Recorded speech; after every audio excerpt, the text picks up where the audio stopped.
경기 전망이 엇박자라. 도대체 누가 맞을까? 이게 정부가 가지고 있는 시각과 민간이 가지고 있는 시각이 틀리다는 뜻입니다. 이거 굉장히 중요하거든요.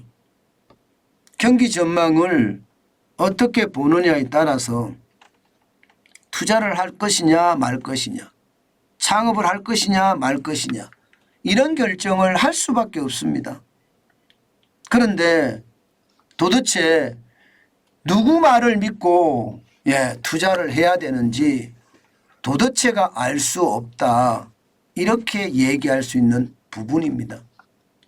저는 그래서 이게 시장이라는 게 진짜 굉장히 위험하다. 근데 그 위험한 시장을 어떻게 우리가 꿰뚫어 볼 것인가가 굉장히 중요하지 않은가, 저는 그렇게 보고 있는 겁니다. 자, 여러분, 저는 여러분들에게 꼭 말씀드리고 싶은 것이 결국은 이 시각의 엇박자가 우리 시장에는 어떤 영향을 미칠 것인가, 또 여러분들의 투자 활동에는 어떤 영향을 미칠 것인가 반드시 설명을 드려야 될 것 같습니다. 그런 차원에서 영상을 봐주시면 진짜 감사하고 또 감사하겠습니다. 제가 볼 때마다 느끼는 게 있어요. 볼 때마다. 그래서 그 보는 것을 정확히 한번 보자고요. 정부의 시각이 맞는지 아니면 민간의 시각에 맞는지. 일단 정부의 시각입니다. 이게 최근 경제동향이라고 기획재정부에서 펴내는 그린북이 있거든요. 이 그린북의 키워드가 어떻게 변하는지를 나타내주는 아주 단적인 거예요. 1월 달까지만 해도 경기 둔화 우려였습니다. 쉽게 말하면 경기가 나빠지고 있다는 뜻이에요. 그러면서 2월, 3월, 4월, 5월까지 둔화에 대한 더 심도 깊은 이야기만 나왔지 해소에 대한 이야기는 안 나왔습니다. 그러다가 6월에 처음으로 말입니다. 하방 위험 다소 완화됐다 하는 표현이 등장했습니다. 쉽게 말하면 하방 위험이 다소 완화됐다는 것은 6월이 경기 저점이었다는 뜻이에요. 6월이. 그리고 7월에는요. 하방 위험 다소 완화가 다소가 빠집니다. 하방 위험 완화로 빠집니다. 더 좋아졌다는 이야기죠. 8월에는요. 경기 흐름 둔화 흐름이 일부 완화됐다. 이게 반등한다는 이야기입니다. 반등한다는 이야기.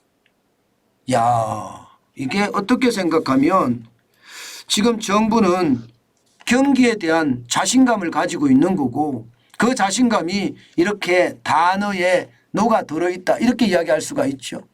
그런데 이건 한번 보세요. 한국경제연구원이 경제성장률을 전망하는 모습입니다. 2022년에 2.6% 성장한다는 것이 올해 다시 8월에 다시 전망을 했는데 1.3%로 무려 절반을 싹둑 잘라버렸습니다. 1.3%포인트를 떨어뜨려 버렸어요. 와우, 충격 아닙니까? 저는 굉장히 충격으로 보이거든요. 이것은 말입니다. 우리 경제가 하반기에도 망가진다. 연내 회복 가능성이 없다. 이렇게 보는 거예요. 그러면 완전히 다르죠. 지금 정부는 기획재정부죠. 6월부터 시작해서 바닥을 찍고 올라간다는데 지금 한국경제연구원은 이게 쉽게 말하면 올해 안에는 바닥 못 찍는다 이런 얘기입니다. 참 복잡하죠. 한국경제연구원의 어떤 성격을 또 봐야 됩니다. 한국경제연구원은요. 전국경제인연합회라고 있죠. 대기업 집단의 친목단체라고 이야기하는 곳 말입니다. 앞으로 한국경제인연합으로 바뀐다고 이야기하더라고요. 현재까지는 전국경제인연합인데 이 전국경제인연합회에 쉽게 말하면 소속단체입니다. 다시 말해서 한국경제연구원은 대기업들의 어떤 경제 상황을 제대로 분석해서 발표하는 곳이라는 뜻이에요. 그런 측면에서 봤을 때 지금 대기업의 상황이 좋지 않다는 표현을 하고 있는 거잖아요. 그죠? 대기업이 우리 경제를 사실은 이끌어 가거든요. 그런데 대기업의 상황이 나빠진다. 이것은 결국 말입니다. 우리 경제가 나빠진다는 이야기예요. 어디 그뿐입니까? 여러분 실물 경제라고 이야기하는 자영업자, 소상공인, 중소기업 지금 최악이잖아요. 예, 거기에 비추어 보면 지금 정부가 전망하는 것은 어쩌면 틀리다 이렇게도 이야기할 수가 있는 겁니다. 좀 더 구체적으로 들어가 보면 말입니다. 민간 소비는 2.1%밖에 회복이 안 된다고 했습니다. 한국경제연구원은요. 투자는요. 건설 투자는 마이너스 0.7%고요. 기업의 공장 투자는 마이너스 2.3%로 올해 쉽지 않다. 수출은 말입니다. 늘어나긴 늘어나지만 찔끔 늘어난다. 수출은 0.1% 늘어나고요. 수입은 오히려 0.3%가 늘어나서 이게 적자 규모가 더 커진다 이런 이야기잖아요. 예. 이게 수출이 늘어나는 것보다 수입이 늘어나는 게 더 크면 적자 규모가 커진다는 이야기잖아요. 그러면 경제 성장률 1.3%로 꼬꾸라진다 이런 얘기거든요. 1.3%는 역대급이거든요. 역대급. 역대 6번째로 저성장입니다. 글로벌 금융위기 때 0.8% 성장했고요. 지금 1.3% 성장한다면 글로벌 금융위기 다음으로 예, 아주 나쁜 성장을 한다는 뜻이에요. 예. 물론 정부가 이야기하는 것 어느 정도 의미 있는 게 있어요. 어느 정도 의미 있는 게 바로 이거거든요. 반도체 수출 물량 지수가 커지고 있다. 지금 이게 기획재정부는 크게 보고 있는 겁니다.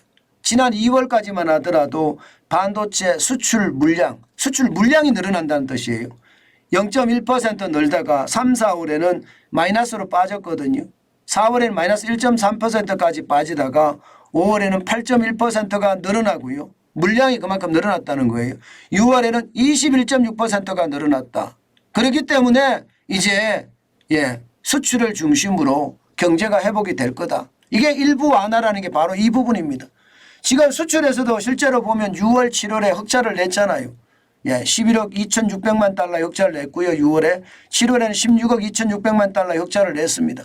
8월에 현재까지는 30억 1,400만 달러의 적자지만 초순이니까 중순 말로 가면 달라질 수도 있습니다. 흑자로 바뀔 가능성이 있다는 이야기죠.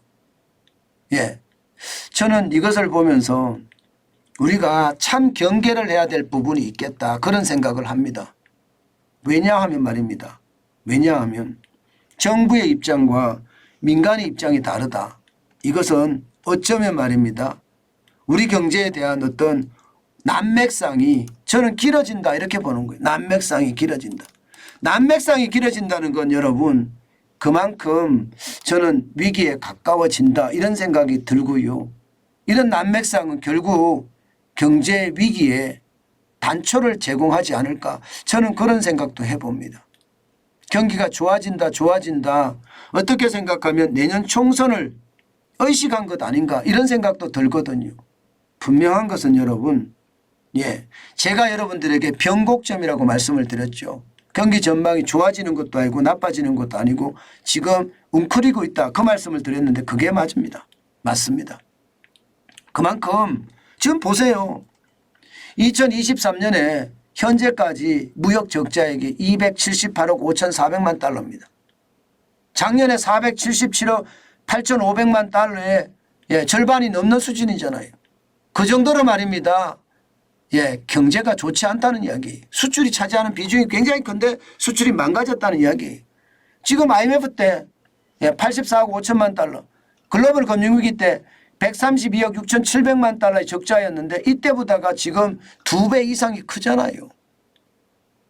그런 걸 감안해 보면 우리 경기 진단도 굉장히 고민을 해서 저는 봐야 된다 이렇게 생각합니다.